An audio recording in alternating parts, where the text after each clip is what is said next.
नमस्कार, मैं हूं ब्रजेश चौक से और आप देख रहे हैं हमारा खास कार्यक्रम अटेंशन। और अटेंशन में चर्चा होगी निष्ठा का सवाल। जी हां, बीजेपी अब अपने नए मंडल अध्यक्षों को निष्ठा का पाठ पढ़ा रही है। दरअसल बीजेपी प्रदेश अध्यक्ष बीडी शर्मा ने 1300 मंडल अध्यक्षों को पत्र लिखकर पार्टी की पंचनिष्ठा का पालन करने की अपील की है। उन्होंने पत्र और किताब भेजकर इन 5 सिद्धांतों को आत्मसात करने को कहा है। तो वहीं कांग्रेस कार्यकर्ताओं की निष्ठा पर खुद पीसीसी चीफ सवाल उठा चुके हैं और अब अरुण यादव के क्षेत्र यानी खंडवा में जिला और शहर कमेटी भंग कर दी है, जिसे बीजेपी कांग्रेस की गुटबाजी बता रही है। ऐसे में अब सवाल यह है कि क्या कांग्रेस नेता पार्टी के प्रति निष्ठा से ज़्यादा अपनी प्रतिष्ठा पर जोर दे रहे हैं और बीजेपी को क्यों अपने नेताओं को पंच निष्ठा का पाठ पढ़ाना पड़ रहा है। आज चर्चा इन्हीं सवालों के आसपास करेंगे, लेकिन पहले देखिए ये रिपोर्ट।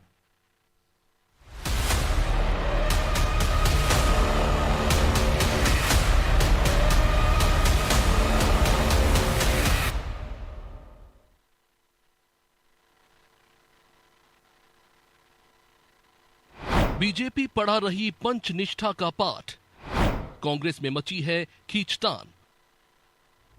यूं तो हर एक पार्टी का अपना विचार और अपने मूल्य होते हैं और इन्हीं के सहारे वो आगे बढ़ती है, पार्टी को गढ़ती है। ऐसे ही 5 मूल्य बीजेपी के हैं जिन्हें पंचनिष्ठा का नाम दिया गया है। अब पार्टी अपने ही नेताओं को ये 5 सिद्धांत याद दिलाने में लगी है। बीजेपी प्रदेश अध्यक्ष बीडी शर्मा ने 1300 नए मंडल अध्यक्षों को पत्र लिखकर बीजेपी के पंचनिष्ठाओं का पालन करने की अपील की है। साथ ही एक किताब भी मंडल अध्यक्षों को भेजी है। हालांकि अब ये सवाल है कि पार्टी को अपने ही नेताओं को पंचनिष्ठा क्यों याद दिलानी पड़ रही है। जो पार्टी के बेसिक सिद्धांत है, क्या वो ही कार्यकर्ताओं को आत्मसात नहीं? खैर, इस पर बीजेपी की राय अलग है। भारतीय जनता पार्टी के सभी नेता कार्यकर्ता जनता की सेवा के लिए समर्पित रहते हैं, चाहे बूथ अध्यक्ष हो, मंडल अध्यक्ष हो, जिला अध्यक्ष हो, पार्टी की पंच निष्ठाओं के अनुरूप काम करते हैं। इसीलिए अध्यक्ष जी द्वारा सभी कार्यकर्ताओं का आह्वान किया गया है कि जनता की सेवा करें, पंच निष्ठाओं का ध्यान रखें। यही भारतीय जनता पार्टी की परंपरा है। यहाँ केवल और केवल समर्पण के लिए ही पद होता है। इधर बीजेपी नए मंडल अध्यक्षों को पंचनिष्ठा का पाठ याद करवा रही है, तो कांग्रेस के भीतर खींचतान जारी है। खंडवा यानी अरुण यादव के क्षेत्र में जिला कार्यकारिणी को भंग कर दिया गया है। बीजेपी इसे कांग्रेस की गुटबाजी से जोड़ रही है। जाहिर है कि इससे पहले कमलनाथ यानी छिंदवाड़ा में भी ऐसा ही कुछ हो चुका है। हालांकि अब इस गुटबाजी के आरोप पर कांग्रेस का क्या कहना है, वो सुनिए। भारतीय जनता पार्टी जो शिवराज महाराज, नाराज, लफाज और अब पर्ची वाले गुटों में बटी हुई है कि भाजपा खुद अपने गृह युद्ध की स्थिति में उलझी हुई है, उसे दूसरों पर आरोप लगाने का कोई अधिकार नहीं। अब कांग्रेस कुछ भी कहे, लेकिन पार्टी में गुटबाजी की बात तो खुद पीसीसी चीफ जीतू पटवारी कबूल कर चुके हैं। उन्होंने इसे कैंसर बताया था। वही बात अगर बीजेपी की करे तो वो अपने नेताओं को पंचनिष्ठा का पाठ इसलिए पढ़ा भी रही है क्योंकि कुछ दिन पहले सीएम ने जब अपनों से ही पंचनिष्ठा पूछी थी तो कई बड़े नेता भी इन्हें बता नहीं पाए। खैर, अब बीजेपी का ये पाठ और कांग्रेस के भीतर मचा घमासान आने वाले दिनों में इन दोनों दलों पर कैसा असर छोड़ेगा, ये देखना दिलचस्प होगा। ब्यूरो रिपोर्ट, अनादि टीवी।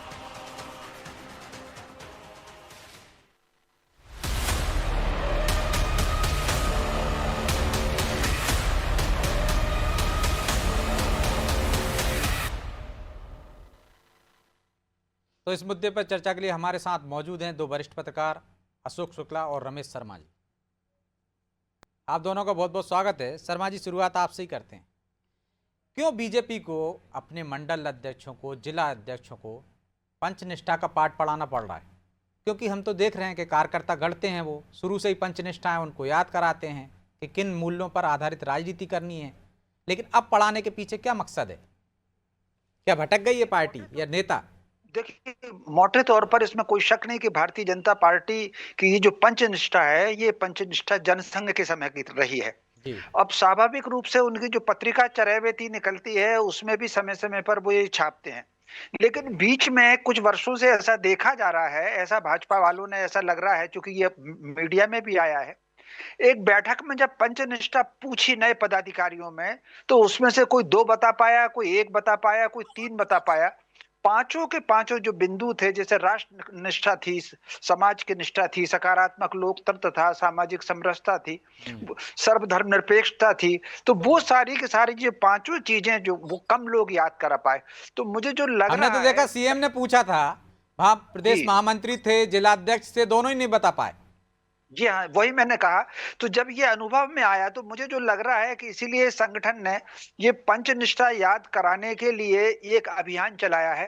मोटे तौर पर भाजपा बराबर ये कोशिश कर रही है कि वो कहीं ना कहीं विकास के साथ, जो मोदी जी का नारा है विकास के साथ विरासत, ठीक उसी प्रकार अगर भारतीय जनता पार्टी ऊंचाई पर जा रही है तो उसका जो मूल सिद्धांत है वो मूल सिद्धांत ना बदले, इस आधार पर वो काम कर रही है। इन पंचनिष्ठा के साथ साथ अगर आपने देखेंगे, जब जनसंघ का गठन हुआ था तब उन्होंने जो 2-3 नारे लगाए थे कि एक देश और दो विधान नहीं चलेंगे, नहीं चलेंगे, जो एक नागरिक आचार संहिता की तरफ था, तो कहीं ना कहीं वो जो सारा का सारा वो उन लाइनों पर वो बराबर उसको काम कर रहे हैं। उसी आधार पर वो पंचनिष्ठा, जो कि नए कार्यकर्ता भी आए हैं, कुछ लोग कांग्रेस से आए हैं, कुछ सरकार के साथ भी आए हैं, तो मोटे तौर पर मुझे जो लग रहा है कि उनको सबको याद कराने के लिए उन्होंने ये अभियान छेड़ा हुआ है। जी तो अशोक जी, क्या सिर्फ याद कराना पर्याप्त है कि पंचनिष्ठा याद करा दी? उनका पालन भी तो जरूरी है। उसके लिए भी कोई एक मापदंड बनाएंगे, कोई वो बनाएंगे, चेक करेंगे वो पंचनिष्ठाओं का पालन कर रहे हैं कि नहीं, उनके मंडल अध्यक्ष, उनके जिलाध्यक्ष, या सिर्फ रटा दिया बस? असल बात तो अभी आपने पूछी है कि इसका पालन आवश्यक है कि नहीं है। जैसे एक उन्होंने पंचनिष्ठा में ये कि मूल आधारित इनकी राजनीति होगी, अब वो कितनी मूल आधारित है आप ये देख लीजिए। जब पद नहीं मिलता है लोग असंतुष्ट हो जाते हैं, और मूल्यों का, राजनीतिक मूल्यों का कितना ध्यान रखा जा रहा है ये ना आपसे छिपा है ना हमसे छिपा है। अब ये पूरा कॉर्पोरेट कल्चर आ गया है जो पार्टी के भीतर, मुझे लगता है कि उसको ठीक करने के लिए पंचनिष्ठा याद दिलाई जा रही है। पहले तो जनसंघ से या आरएसएस की पृष्ठभूमि से लोग आते थे और भारतीय जनता पार्टी में वो पदाधिकारी बनते थे। एक कोऑर्डिनेटर की भी पोस्ट इनके यहाँ हुआ करती थी, उसमें आरएसएस के लोग होते थे, और जो आरएसएस का एजेंडा था, जो उनकी विचारधारा थी, उसी एजेंडे को लागू करने का एक राजनीतिक मंच जो थी वो भारतीय जनता पार्टी थी। लेकिन जैसा भी हमारे आदरणीय शर्मा जी भी कह रहे थे कि बहुत सारे नए लोग आए हैं जिनको पता ही नहीं कि भारतीय जनसंघ की क्या विचारधारा थी, आरएसएस की क्या विचारधारा है, और किस तरह के राजनीतिक मूल्यों के साथ में जो है भारतीय जनता पार्टी को राजनीति करनी है। इसलिए अब इनको पंचनिष्ठा याद दिलाई जा रही है। वैसे भी अब ये अगर आप पंचनिष्ठा को आप देखें, इसके जो मूल सिद्धांत है उसमें वही विचारधारा है, वही हिंदुत्व की विचारधारा है, वही राष्ट्र प्रेम है जिसकी बात आरएसएस करता रहा है। और हिंदुत्व की नहीं है, उसमें तो समता निष्ठा है ना, सबको समान रूप से देखने की।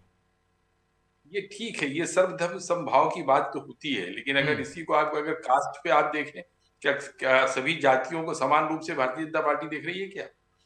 जब राजनीतिक लाभ की बात आती है तो इनके सिद्धांत धीरे से बदल भी जाते हैं, ऐसा नहीं है। क्योंकि लेकिन शुक्ला जी वो सिर्फ बयानों में बदलते हैं ना, वैसे तो नहीं बदलते हैं। योजनाओं का तो लाभ सबको मिल रहा है। नहीं, योजनाओं का लाभ आप ठीक कह रहे हैं, आप मिल रहा है, लेकिन अब ओबीसी को देखिए और दलित को देखिए कितना प्रमोट किया जा रहा है। उसके मुकाबले सवर्णों को क्या उस तरह से प्रमोशन मिल रहा है क्या? क्या सवर्णों को उस तरह के अवसर मिल रहे हैं क्या? आप सवर्णों को केवल 10% आर्थिक आधार पर आरक्षण देने की बात करते हैं और बाकी जातियों के लिए तो आप जो है संविधान से बाहर जाके भी आरक्षण देने के लिए, मतलब आप कहना चाह रहे हैं कि इसकी शुरुआत ऊपर से करनी चाहिए, नीचे से करने की क्या जरूरत है? बिल्कुल बिल्कुल बिल्कुल ठीक कह रहे हैं आप। राजनीतिक मूल्यों की अगर बात आपने पंचनिष्ठा में की है तो राजनीतिक मूल्य आपको स्थापित करने होंगे, और ये बात तो बार बार अटल बिहारी वाजपेयी भी कहते रहे हैं, लेकिन उनकी बात कौन मानता था? किसने सुनी उनकी बात? लेकिन तब तक वो बहुत कुछ पालन होता था ना, अटल जी कहते नहीं थे, करते भी थे। नहीं, अटल जी ने तो राजनीतिक मूल्यों का बहुत ध्यान रखा है, और उनकी जो राजनीति थी वो अलग किस्म की राजनीति थी, लेकिन अब तो राजनीति का जो है पूरा स्वरूप ही बदल गया। मैंने आपसे कहा ना, कॉर्पोरेट कल्चर की राजनीति हो गई है।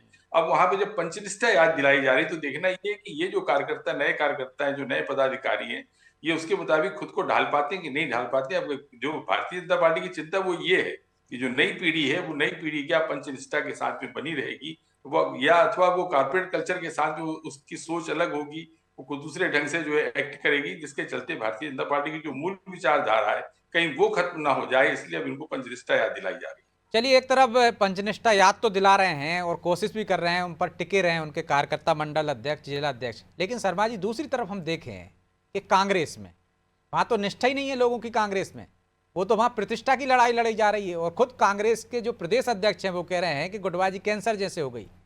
तो वो कैसे निष्ठावान बने? वो क्या जतन किए जाएं जिसके लिए जीतू पटवारी लगातार लगे हुए हैं? कुछ कार्यकर्ताओं की नहीं, नेताओं की पार्टी में निष्ठा आ जाए। देखिए, एक भारतीय जनता पार्टी और कांग्रेस में एक आधारभूत अंतर है। भारतीय जनता पार्टी ये कोशिश करती है कि वो कैडर बेस पार्टी है और कैडर बेस उनका बना रहे। अन्य कार्यकर्ता भी अगर आते हैं तो वो उनको कहीं ना कहीं अपने कैडर में ढालने की कोशिश करते हैं। कांग्रेस जो है, कांग्रेस एक मास बेस्ड पार्टी है और कांग्रेस में एक समूह होता है। जहां कहीं भी समूह होगा वहां गुट होना बहुत स्वाभाविक है और यही वजह है कि कांग्रेस में कई बार किसी एक सिद्धांत को लेकर के खूब खींचतान हुई है। आप अगर देखेंगे तो पूर्ण स्वराज्य के मुद्दे पर 1915 से लेकर के 1930 तक कांग्रेस का शायद ऐसा कोई अधिवेशन हो जिसमें झगड़े ना हुए हों। एक आध किसी लखनऊ वाले किसी अधिवेशन में तो ऐसा सुनने में आया है कि वो हाथापाई तक हुई थी। तो ये एक मास बेस्ड पार्टी है और उसमें चूंकि विभिन्न समूहों और विभिन्न विचारों के लोग रहते हैं।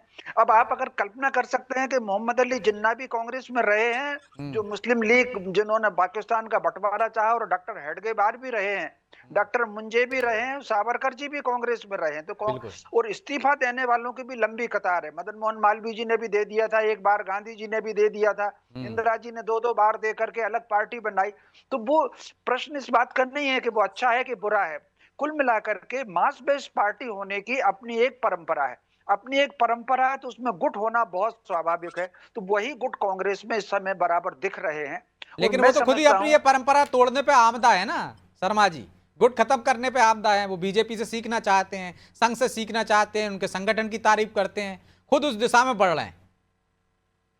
ये पहली बार नहीं बढ़ रहे। इससे पहले अगर आपको ध्यान हो, राजीव गांधी जी ने कहा था कि आरएस से सीखना है और उन्होंने फिर कांग्रेस सेवा दल था उसका पुनर्गठन भी किया था। मध्य प्रदेश से सुरेश पचौरी को उसकी उन्होंने कमान भी दी थी। तो कुल मिलाकर के कैडर बनाने के लिए, अनुशासन के लिए कांग्रेस में समय समय पर प्रयास होते रहे हैं। लेकिन कांग्रेस के जीन्स में मांस है, समूह है कांग्रेस के जीन्स में, तो वो जीन्स उनका बना ही रहेगा जी। तो ये तो बना रहेगा शुक्ला जी। और हमने देख रहे हैं कि अभी कांग्रेस ने खंडवा के जिला अध्यक्षों को हटा दिया। इससे पहले हमने देखा कि छिंदवाड़ा में कमलनाथ के समर्थकों को हटा दिया था, अब अरुण यादव के समर्थकों को हटा दिया। तो ये किस दिशा में जा रहा है? दी मास बेस्ड पार्टी है तो उन लीडर को और डेवलप करना चाहिए उनको, वो तो उनको खत्म करने पर तुले हुए हैं। नहीं, देखिए, मास बेस्ड पार्टी होने का मतलब ये नहीं कि वहां पर जो गुट होंगे उन गुट को बराबर जो है महत्व मिलेगा, उनको प्रतिनिधित्व मिलेगा, ये जरूरी नहीं है। और समय समय पे लेकिन अब तक तो मिलता ही आया है ना।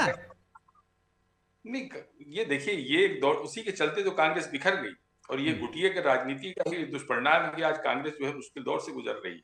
जीतू पटवारी के एक्सेप्टेंस नहीं है पार्टी के भीतर। सबसे महत्वपूर्ण बात यह है, जो बड़ी लीडरशिप है या जो सीनियर लीडरशिप है वो जीतू पटवारी को बर्दाश्त नहीं कर पा रही है।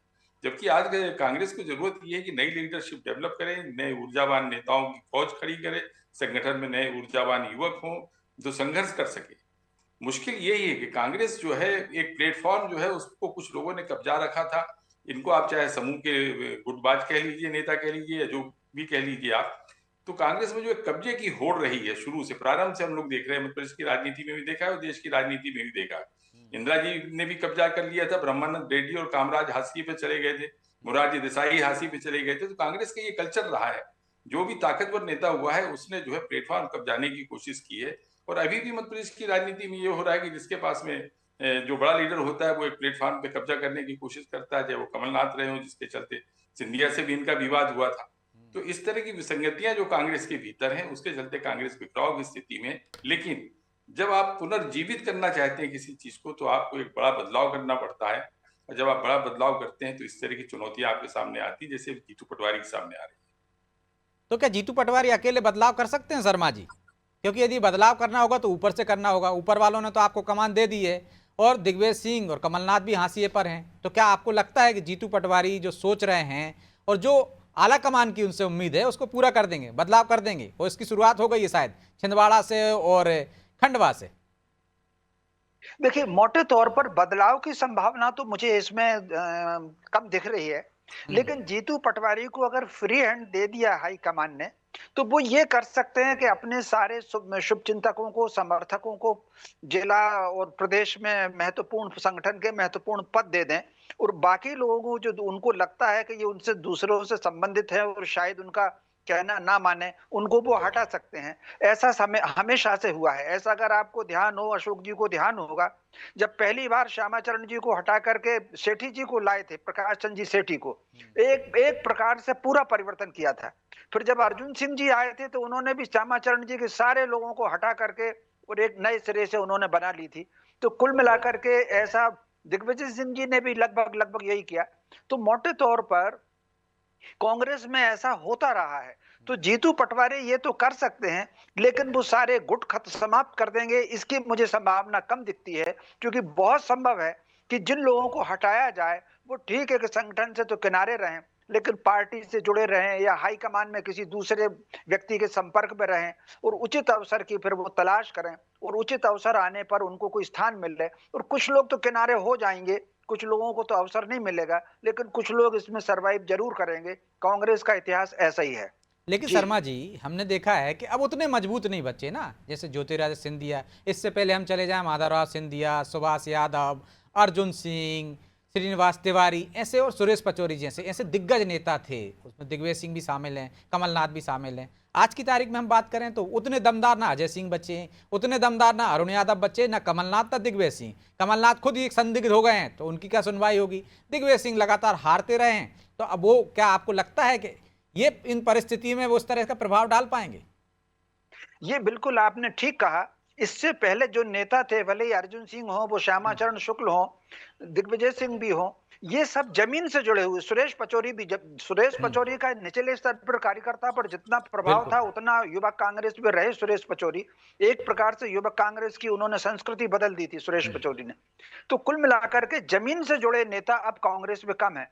जीतू पटवारी या कमलनाथ जी भी मुझे जमीन से जुड़े नेता नहीं दिखते। कहीं ना कहीं वो कमरे की रणनीति के तो बहुत माहिर हैं, कूटनीति के भी बहुत माहिर हैं, लेकिन कहीं ना कहीं वो हाई कमान से जुड़े हुए स्थापित नेता रहे हैं।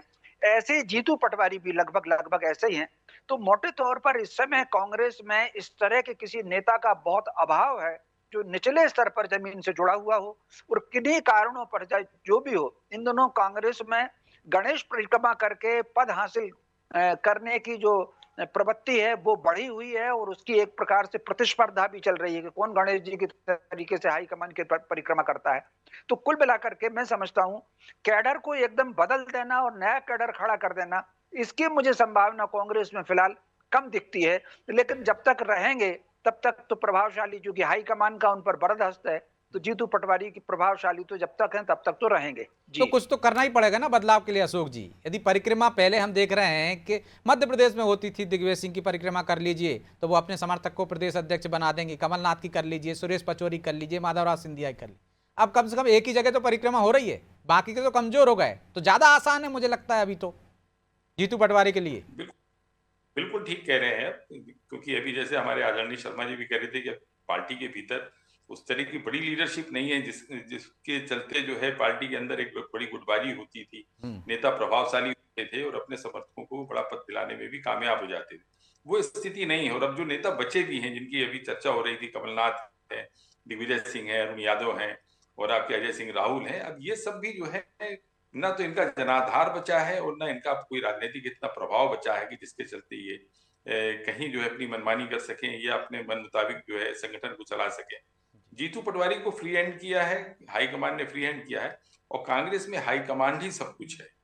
वो जो तय करता है उसी को नीचे के लोगों को मानना पड़ता है। उसके चलते भले कांग्रेस बिखर जाए, टूट जाए, चुनाव हार जाए, नष्ट हो जाए, चाहे आज अजय उनको। और हम कह सकते हैं कि मध्य प्रदेश में भी कोई ऐसा नेता नहीं बचा जो हाई कमान को आंख दिखा सके। बहरहाल समय इजाजत नहीं देता, इसलिए चर्चा को यहीं विराम देंगे। आप दोनों का बहुत बहुत धन्यवाद।